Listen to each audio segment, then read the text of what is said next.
In this video, I'm conducting crazy experiments on LEGO trains. I'm building a train station, a tourist attraction, and at the end, I'm building the fastest train I possibly can. So LEGO makes these cool molded train tracks that you can connect together for their motorized trains. There are a bunch of different shapes and sizes, even rail switches, but today we're only going to be using the classic straight and curved ones. And if we connect a bunch together, we can make a giant loop.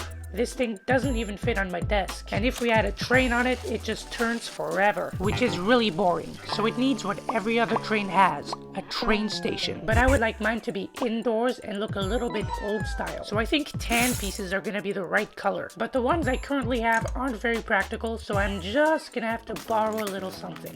And this Hogwarts set comes with so many different cool pieces, even this giant clock, so no one misses their train. And with all these new pieces, we can get to the build. And I'm adding little detailed pieces everywhere to make it look super fancy and overly detailed.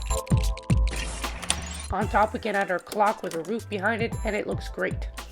But we have to work on our interior with lots of people and stands selling newspaper and popsicles. We can also add a couple benches so that people can sit while they're waiting for their train. Speaking of trains, this one can go right in between our entrance area and this really detailed back wall. Finally, we can add a roof on top and a staircase leading up to the entrance. And we finished our train station. We can add it right over our rails and it kind of works like a tunnel for our train. But now that we have so many people waiting for the train, we're gonna need a lot more space than we have in the first cart. Which is why I'm adding 2 additional luxury carts with chairs and even tables. Now the train is quite a bit longer than the actual train station, which makes it a little bit awkward when it has to stop.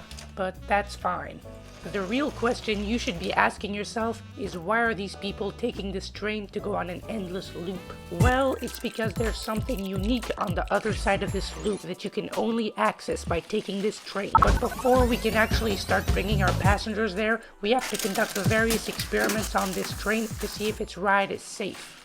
So we can start with the first experiment that I like to call basically consists of building a stack of 3 bricks and putting it on the rails. But before we try it out with all of these brick stacks, we should see what happens with one.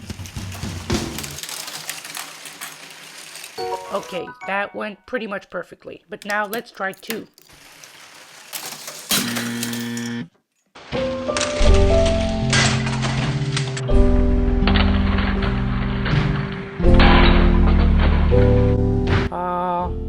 Oh well. It seems like the brick stack test didn't really go according to plan. Although the driver didn't make it, but the passengers are all okay, which is really all that counts. That means we passed the brick stack test. So we should get to the next test that I like to call. It's also a stack of bricks, but this time there's a tile in between them, so they're not actually connected. So let's try 1 Jenga stack. 2 Jenga stacks.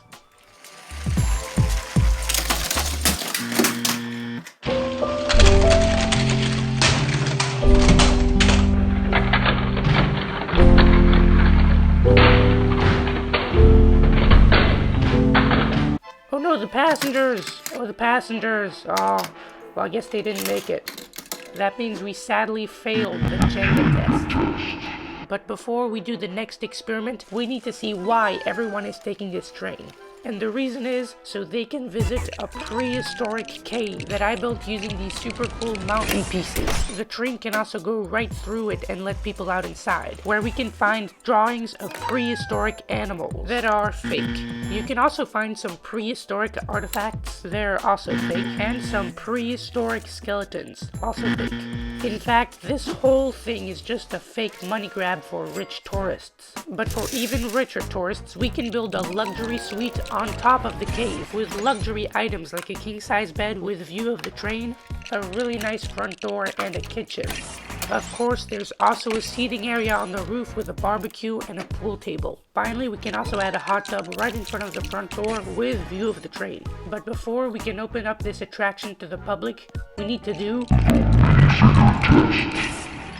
It consists of seeing how many minifigures can stop the train. So let's try one minifigure. 2 minifigures.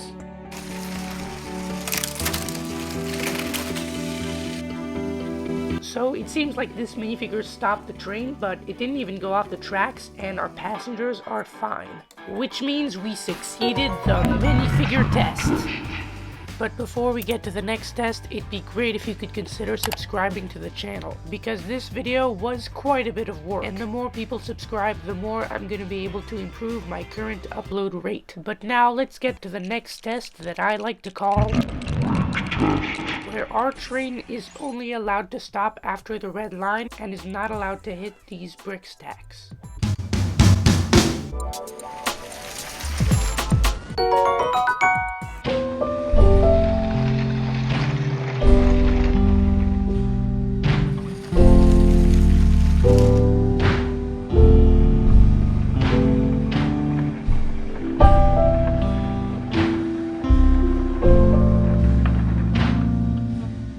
So it seems like the train came one finger short of hitting the brick stacks. But now let's get to... that consists of having 2 different trains on the tracks to make everything go faster. So for this test, we need to see if our passengers can survive a crash.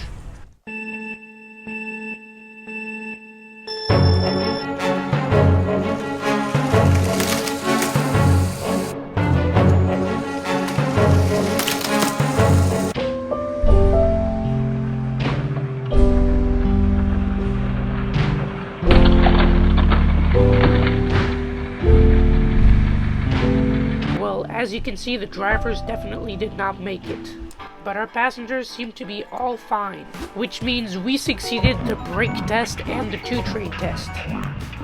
But now that people are getting impatient for the opening of the attraction, we need to do the final test, where I'm trying to build the fastest train I possibly can. So we can start by adding a second cockpit on the end of the train, then we can replace this small battery box with this big one that makes the wheels go way faster. I'm also scrapping the whole remote control thing as it slows everything down. And finally, to make our wheels turn even faster, we can build a small gear ratio, where the wheel is connected to a smaller gear that's connected to a bigger gear and makes the wheels turn faster. Then we can attach everything to the train, and even though there's just 1 wheel on each side of the back, it still drives normally as it's supported by the 4 wheels in the front. Then finally we can add all of the panels back onto the train, and this thing just looks super cool. Listen to how menacing the wheels sound compared to the old ones. But now it's finally time to test it out, and I am going to remove the cave and the train station for now because I don't really trust this guy. Okay, 3, 2, 1...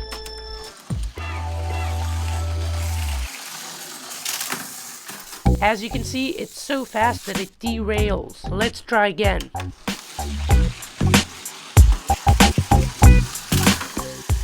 Okay, just for comparison, this was the old speed and this is the new speed. But I think it's safe to say that we failed the speed test. So we need to add some speed limits onto the tracks.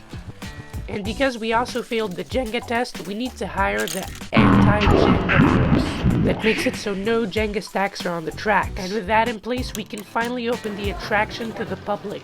And so many people were waiting to visit this cave. And with that, we finished this video. It was a lot of work. I hope you enjoyed it. I'll see you in the next one. Peace out.